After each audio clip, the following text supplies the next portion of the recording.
Hi, and thanks for logging on to the daily DVAR Halacha. And here's a brand new Halacha for you, and it's for Friday, 22nd day of December, 4th day of Teves. Here we go. Continuing on in our halachas about shoes, because yes, there are halachas about every aspect of Jewish life and life in general, and some of these will sound a little unusual to you, but they are laws. Here they go. The Chida says that you should not go to sleep with shoes or clothing near your head. This is a little bit mystical, a little bit Kabbalistic, so we don't fully understand what is the issue, but according to the Chida, and we follow suggestions from people like him, is that don't put your shoes right near your head area while you're sleeping. Same thing with folded up clothing. Okay, next one.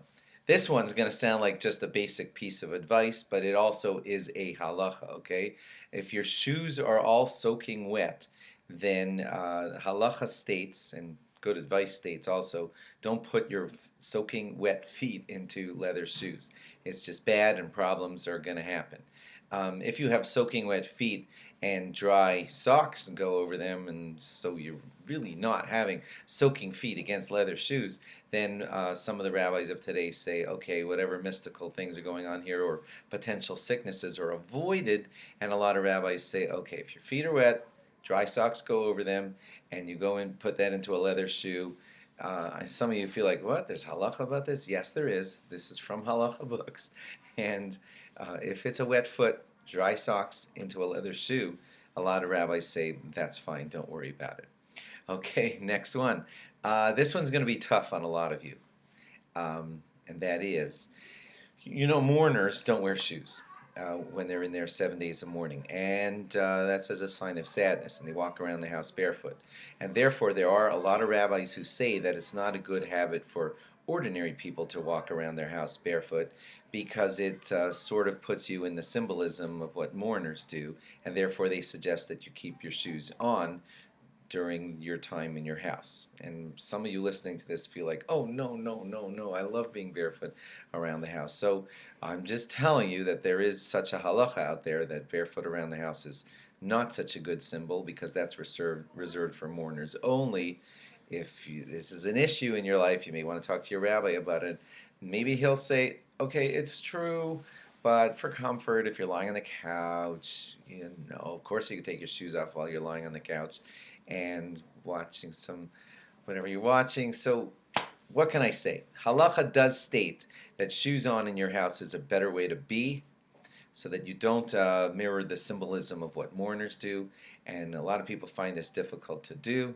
You may or may not want to discuss it with your rabbi, but strict halacha would say shoes on while walking around the house. Okay, another one.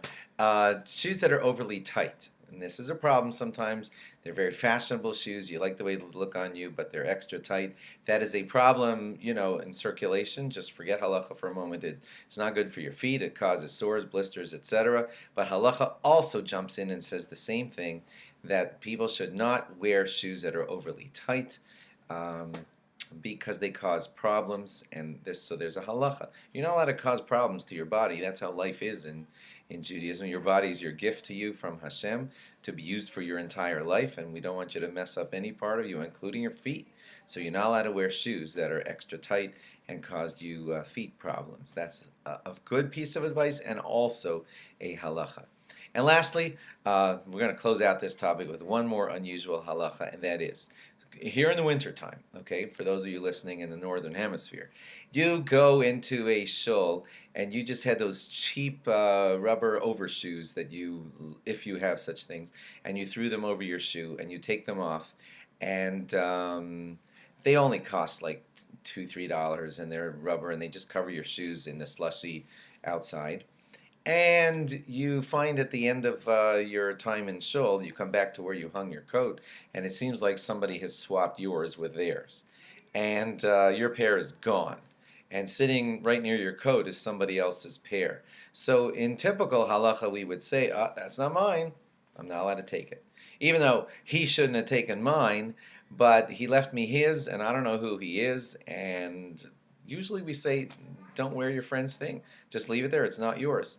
Two wrongs don't make a right. Just because he took yours doesn't mean you should take his. But hope you're listening to me here. But on the matter of rubbers, which are a very cheap item, just cost $2-3, and people kind of view them as whatever. They're all black, ugly things that just go over the tops of shoes. I'll take his, he'll take mine, and that's how everybody views it. And people are kind of forgive each other, and they say, okay, you take mine, I'll take yours. And so a lot of poskim say that if your overshoes, the cheap ones, got swapped, you're allowed to take the other guy's and just go home with his because he went home with yours, because we could assume he doesn't care much, you don't care much, they're just $3 items, they stretch over your shoe, and they're not fashionable.